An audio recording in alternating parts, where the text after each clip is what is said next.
Tiktropa, palakpakan naman natin. Arens, na Pikog. Ay, ang galing naman ni Ares. Oy, hindi ganun. May ganun. Nagulat ako lang.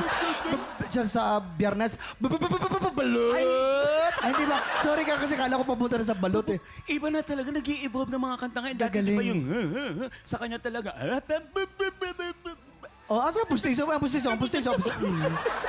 Eh, ang tanong. Anong tanong? Gusto kaya natin ang pala? Ayun lang. Tanong mo nga. Inampalan? Arens, yung style mo, talagang hindi siya yung common na style. Kakaiba ka kumanta. Para sa isang, tama no, lounge singer. Ang layo dun sa mga kinakanta mo pag nagigig ka. Di ba, usually, mga bossa-bossa, ganun ka lang, yung mahinahon lang. Ito, ibang style naman ang pinakita mo. Okay naman yung voice quality, yung technique, iba-ibang technique na pinakita mo sa amin. Nakuha mo yung groove ng kanta na at the same time hindi mo binitawan yung emosyon na dapat mong ibigay dito sa kantang to. Ingatan mo lang din yung mga dulo. Kasi parang, di ba parang groovy nga yung pagkakakanta mo. Ingatan mo lang yung mga dulo kasi parang nabibitawan na lang siya. Pero ako, gusto ko yung style mo, gusto ko yung boses mo. Congratulations. Thank you po. Sir Renz? Iba yung style na ginawa mo, Arens, dito sa kantang ito. Sinabayan mo yung areglo. Yung style na binibitiwan mo na may konting hawig sa scatting, ika nga, yung ginagawa mo. Siguro, mas pulido pa ang dapat mong gawin. Hindi yung para kang nagmamadali. Hindi naman kailangan bababababab, hindi ma. Pwede naman babababab, di ba? Pwede naman babababab, di ba? Hindi kailangan na mamadaliin mo kagaya ng sinasabi ni Hana na parang isiniksik. Pwede mong bagalan yung scatting mo para hindi parang ipinilit. Maliban doon kasi wala naman akong napansin sa intonation. So ibig sabihin, nakukuha mo yung mga tono. Okay? Yun lang. Thank you po. Yun. Kaya alamin po natin kung ilang stars ang binigay po at ibibigay ng ating inampalan.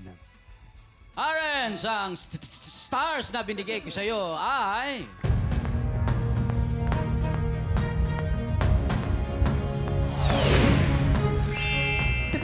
Three stars. Arens, ito naman ang aking mga between para sa iyo.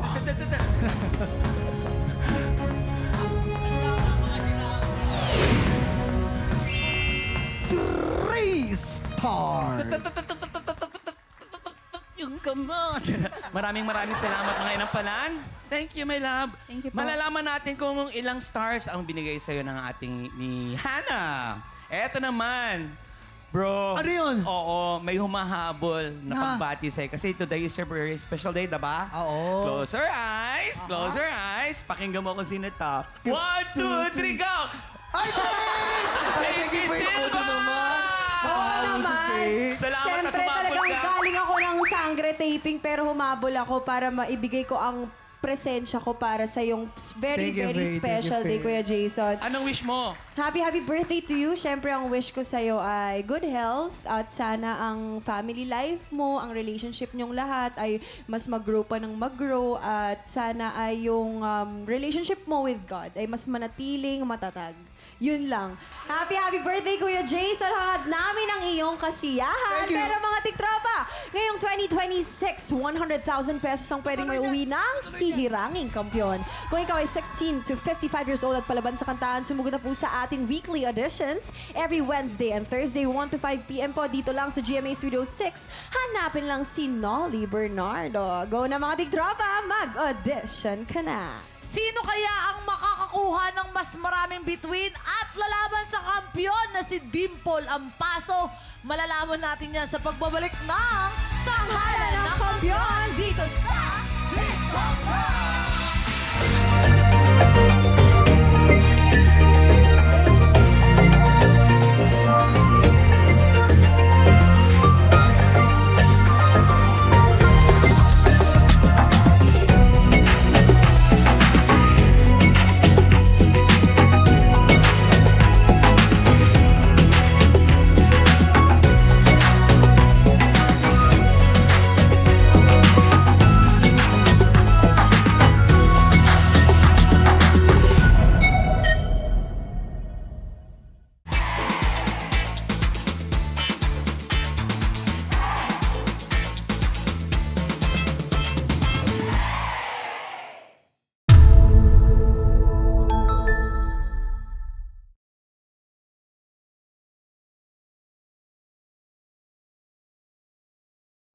Tropa, pinanood mo hanggang sa dulo itong video na to? Very good ka!